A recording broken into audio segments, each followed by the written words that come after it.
Survival games have been around for a while now, and we have seen some incredible titles in the past few years. However, 2024 promises to bring us some of the most exciting and innovative games yet. As a content creator who has covered this game extensively, I can attest to the fact that we are in for a treat.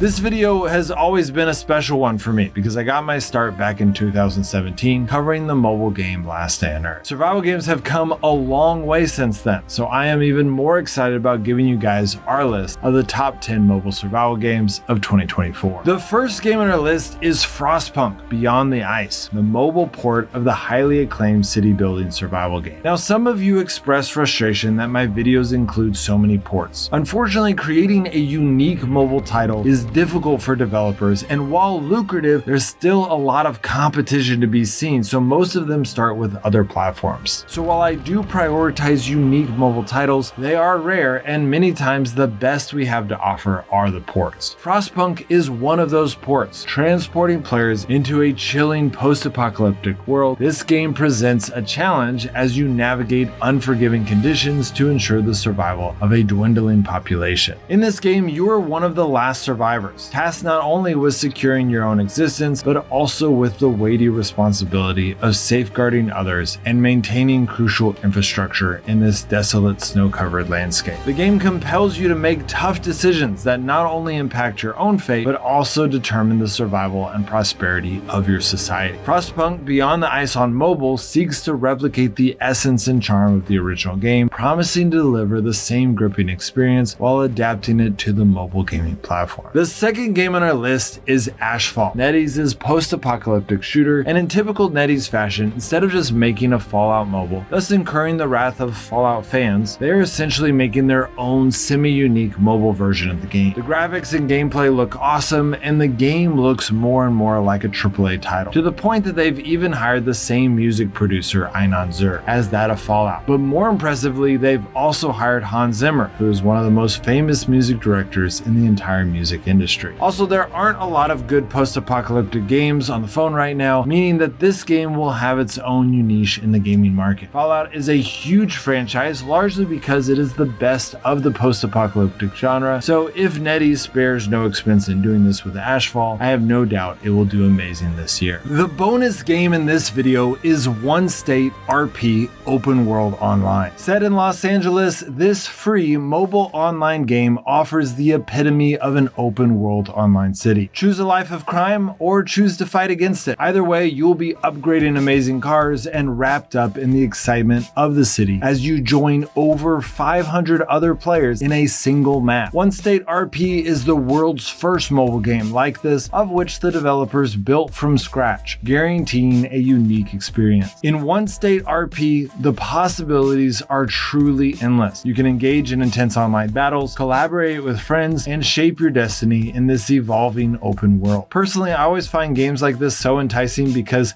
I can do whatever I want. I mean, I'm always going to choose to be the good guy, but I like that the game gives me the option to be the bad guy. I feel like it makes me being the good guy more real because I clearly had the option to be the bad guy. And then I have friends that always want to be the bad guy, and they're great people in real life. They're like, Forza, I'm not going to do this in real life, so this is the perfect time to do it, which I guess that works for them. So regardless of being the good guy or the bad, if you want to experience the thrill of speed, intense car racing, and adrenaline pumping action, Onestate RP delivers an unparalleled gaming experience where you can live your roleplay fantasies. If this interests you, check out the game using the links in the description and pinned comment. The game also just recently released a major update called It's Thugging Time, allowing players to create gangs and compete for the city's top organization. The third game on our list is Auroria, previously known as Project Stars, which was originally called Outerland. Auroria takes you on an extraordinary space survival adventure, immersing you in a perfect sandbox experience. The game's immense potential has garnered significant attention, leading to its acquisition by Tencent, who now spearheads the project. Now, this game still has a lot of work. When I played it in its second closed beta, I said it might be the buggiest game I have ever played. But honestly, between how amazing the concept is and Tencent's vast amount of resources resources to work on it, mixed with their proclivity for excellence, I had to put it towards the top of this list. In true fashion for survival games, Auroria embarks players on a mission to gather resources and construct their base upon landing their spaceships. The game's solar system boasts an impressive array of 5 distinct planet types, including an intriguing underwater planet, hinting at the developer's vision of seamlessly blending PvE and PvP encounters. However, Auroria doesn't stop there. Almost every animal in the game can be tamed and used as a mount, adding a fascinating layer of interaction with the environment. The 4th game on the list is the Division Resurgence, a highly anticipated mobile shooter that promises to provide players with an immersive and action-packed gaming experience. The game is the latest addition to the popular Division franchise, and it is sure to make waves in the gaming world. In the Division Resurgence, players will find themselves in a post-apocalyptic world where they must fight to survive against a deadly virus that has decimated the population. Players will take on the role of Division agents tasked with restoring order and taking back control of the city. One of the standout features of the Division Resurgence is its detailed and expansive open world, which is filled with dangers and opportunities. Currently, it is set to release in March, though I believe it's gonna face a few more delays until its eventual release later this year. The 5th game on the list is Earth Revival, a sci-fi open-world survival game where an alien invasion has ravaged the planet. This project has been a favorite among survival enthusiasts, and while I sometimes wonder if it's occasionally overhyped, I am very impressed with the way they have been able to implement the changes players have been asking for, like the new sword weapons and its ranged attack. At its core, Earth Revival promises players an immersive experience that seamlessly blends survival mechanics with a compelling narrative. The futuristic setting introduces players to advanced tools and technologies for resource gathering and survival, adding a distinctive flavor to the gameplay. One of the standout features of Earth Revival lies in its graphical presentation and sound design. The game boasts impressive visuals that brings to life a diverse array of biomes and environments. From expansive mountain ranges to Arctic wastelands, the graphic fidelity contributes significantly to the game's immersive quality. The 6th game on our list is Dusk of Dragons Survival. I'm particularly interested in this game because of its similarities to Last Day on Earth and Frostpunk, of which I covered a lot on this channel previously. The unique aspect of Dusk of Dragons that sets it apart from the rest lies in the concept of dragons themselves. Players take on the role of caretakers, raising and nurturing these mythical creatures to become formidable forces. Each dragon boasts distinct abilities, and strategically combining their skill sets becomes pivotal for overcoming any opposition. Beyond the dragon companions, the game encourages players to establish bonds with fellow survivors. Collaborations involving friends, squires, and dragons are forged to confront the imminent challenges. Engaging in co-op gameplay introduces new experiences each time and reveals new treasures that remain inaccessible while playing solo. Meanwhile, those who prefer to venture alone will appreciate the shelter system, which empowers them to construct a personal camp reflecting their imagination and preferences. The 7th game on our list is Residual, a non-violent take on the survival sci-fi genre. The game unfolds as a weary space traveler crash lands onto an unknown world, setting the stage for an exploration-driven narrative. Unlike many survival games that emphasize combat and confrontation, Residual distinguishes itself by placing exploration at the forefront of players' objectives. The primary goal is to navigate procedurally generated ruins, seeking the means to repair the damaged spacecraft and facilitate a return home. The absence of combat shifts the focus towards studying and understanding the diverse life forms populating the mysterious planet. One of the game's standout features is the dynamic and ever-changing environment where each playthrough introduces a fresh iteration of the planet. The atmospheric conditions, weather patterns, and landscape layout are procedurally generated, ensuring that each exploration feels unique. Upon facing setbacks, such as the protagonist's demise, players are thrust into a new playthrough with an entirely different set of challenges and opportunities. This game encourages players to engage in a different form of survival, studying the ecology of the alien life forms encountered. Analyzing these creatures becomes a crucial aspect of gameplay, providing insights that players can leverage to their advantage. The 8th game on the list is Crashlands 2, the sequel to the well-received survival RPG Crashlands. Building on the foundation laid by its predecessor, Crashlands 2 introduces a host of new mechanics, enhanced graphics that maintain the original's distinctive visual style, and an array of additional features. Drawing inspiration from titles like Don't Starve, Crashlands presents a top-down survival experience set in the unforgiving wilderness of an alien sci-fi world. Players navigate this challenging environment, crafting tools and items while unraveling a narrative that blends combines humor with exploration. In Crashlands 2, the core survival elements that define the first game remain intact. Players find themselves stranded on a hostile planet, tasked with crafting essential tools and devising strategies to endure the myriad challenges posed by an alien environment. The 9th game on our list is Dawnlands. I originally put this game as number 7 in my last year's video, and it did great. It is an incredible open world fantasy environment with elements of survival. From the outset, it becomes apparent that Dawnlands draws substantial inspiration from several acclaimed sources, notably the visual style and color palette reminiscent of the Breath of the Wild, and in the mobile gaming realm, Genshin Impact. This influence is manifest in various aspects of the game, including mechanics that seem to have been directly adopted from Breath of the Wild. While Dawnlands may not break entirely new ground in terms of originality, it undoubtedly offers a compelling experience. The 10th game on our list is Settlement Survival, an engaging city builder characterized by its charming low-poly visuals. The game presents players with a multifaceted challenge, encouraging them to cultivate thrilling communities and towns through activities such as planting, collecting, hunting, and trading. However, the journey is far from a tranquil one, as players must confront the formidable forces of nature, ensuring adequate shelter and a sustainable food supply for citizens. On top of all these, the well-being of citizens takes center stage, with a delicate balance required for factors like happiness, education, and employment. The game's dynamic weather cycles and randomly generated maps inject an element of unpredictability into the gameplay, especially during weather changes, as impeding storms necessitate careful preparation to safeguard citizens and protect hard-earned resources from potential destruction. Okay, so those are the top 10 mobile survival games of 2024, but I do have 3 more honorable mentions for you. The first honorable mention is Project DX, which I am only mentioning because it is the #1 most commented about upcoming game on this channel. I think Project DX is going to be an amazing game because Durango was amazing, but I'm 99% sure that it will not be coming out in 2024. The game is still being called by its project name, and while Nexon finally made an official announcement about the game a year ago, the announcement had no footage or information, and they have been silent since then, so I think it's safe to say this project is still a ways off. The second honorable mention is Once Human, developed by NetEase. This game was going to be in my top 3 on this list, but uncharacteristically of NetEase, they pulled it from the mobile platform during the beta stage, so unless they put it back on mobile, it obviously can't be on this list. I'm honestly blown away by this decision and still hope they will be returning to the mobile platform before its global release. Right now they're doing a lot of beta testing, so perhaps it's best to just pick one platform for that process. I can't imagine NetEase not allowing the game to not be released on mobile, considering it is the biggest platform, and they are one of the biggest forerunners on that platform. The third honorable mention is Tomorrow Online Survival. This game is kind of a 3D version of Last Day on Earth. So you start out with your own area that you can build up, but in order to get the resources to build up your base, you need to travel to new zones and bring them safely back to your base. But unlike Last Day on Earth, the zones have actual PvP like Frostpunk, and similar to Frostpunk, you can team up with friends to go into a zone. But unlike Frostpunk, you do not share a base with your friends. And while there is PvP in zones, there is no rating in the game as of yet, which I know will make some of you very unhappy and will probably be a relief to the rest of you. Well, that's it guys, hope that helps. If a game is not on here that you think should be on here, it is probably because I put it in a different genre, like perhaps a shooter game or an RPG. I am currently working on all of the videos and they will be out very soon.